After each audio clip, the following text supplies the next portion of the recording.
घरफोडी, दुचाकी चोरी, कार चोरी अशा घटना आपण रोज ऐकतो. पण चक्क राज्य परिवहन महामंडळाची इलेक्ट्रिक एसटी बस चोरीला गेली आहे. असं कधी ऐकलंय का? नागपूरमध्ये एका सराईत चोरट्यानं लाखो रुपयांची इलेक्ट्रिक एसटी बस चोरली आणि थेट अमरावतीच्या दिशेनं धूम ठोकली. पण GPS तंत्रज्ञानामुळे आणि बसची बॅटरी संपल्यानं चोराचा डाव फसला.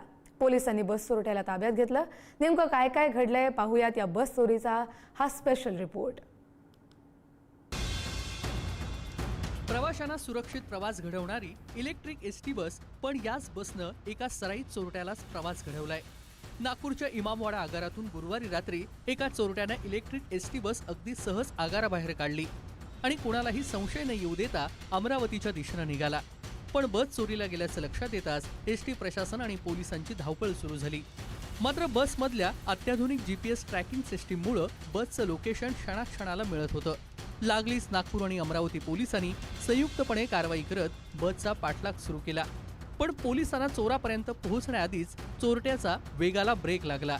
बसची बॅटरी संपल्यानं बस जागच्या जागी थांबली आणि काही क्षणातच पोलिसांनी विष्णू निलावर या आंतरराज्यीय बस चोरट्याला ताब्यात घेतलं. चौकशीत आरोपीनं दिलेली माहिती आणखी धक्कादायक होती. महाराष्ट्रासह 3 राज्यातून तब्बल 21 बसेस चोरल्याची कबुली त्यानं दिली. एवढंच नाही तर चोरीच्या बसमधील महागडे पार्ट्स आणि बॅटऱ्या विकत असल्याचाही खुलासा केला. बस आणि तो आरोपी ही पुढील गणेशपेठ पोलीस स्टेशनला आपण वर्ग करीत आहोत. आरोपीकडे अधिक माहिती घेतली असता अशी माहिती मिळाली की या आरोपीने 2023, 24, 25 या 3 वर्षांमध्ये तेलंगणा राज्यातील तिरुमला क्राईम पोलीस स्टेशन या ठिकाणाहून 20 गाड्या चोरी केल्या आहेत, बसेस. तसेच 2026 मध्ये वजीराबाद पोलीस स्टेशन नांदेड या ठिकाणी ही बस चोरीचा याच्यावर गुन्हा दाखल आहे. अशा प्रकारे हा आंतरराज्यीय बस चोरी करणारा चोरटा आहे. ई बसेस चोरण्याचा हेतू त्याचा असा आहे की या ई बसेसमध्ये जे बॅटऱ्या लावलेल्या असतात त्याची किंमत सुमारे 1 करोडच्या आसपास आहे. या चोरी केलेल्या बसची किंमत सुमारे 2 करोड रुपये आहे. तर यातून तो बसेसच्या बॅटऱ्या चोरणे आणि त्यातून ते मिळकत कमवणे हा त्याचा उद्देश आहे असं स्पष्ट झालेलं आहे. पण या संपूर्ण प्रकरणात पोलिसांचे खरे हिरो ठरले बसमधील GPS आणि CCTV. अत्याधुनिक ट्रॅकिंग यंत्रणेमुळे काही तासातच लाखो रुपयांची इलेक्ट्रिक बस सुरक्षित परत मिळाली.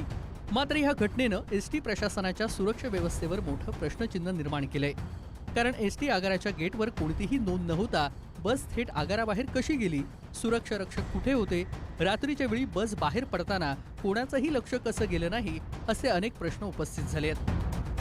महामंडळाकडून इलेक्ट्रिक बस ज्या बनवण्यात आलेल्या आहेत त्याच्यामध्ये अत्याधुनिक सुविधा देण्यात आलेल्या आहे आणि त्या अत्याधुनिक सुविधांच्या आधारेच काल जी बस चोरीला गेलेली होती ती बस सापडलेली आहे.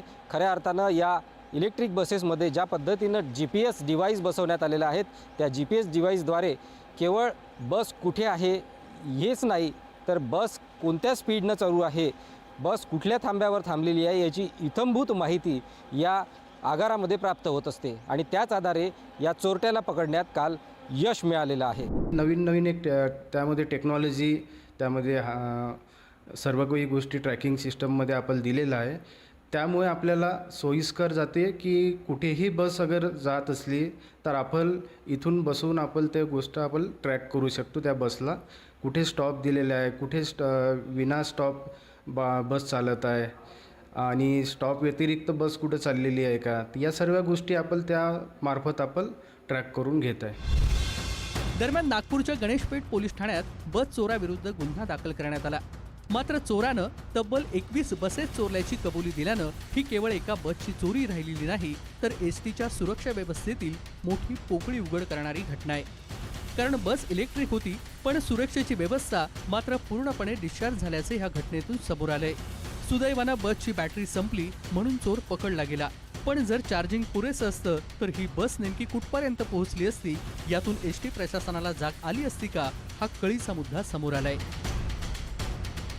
छगन जाधव, पुढारी न्यूज, अमरावती.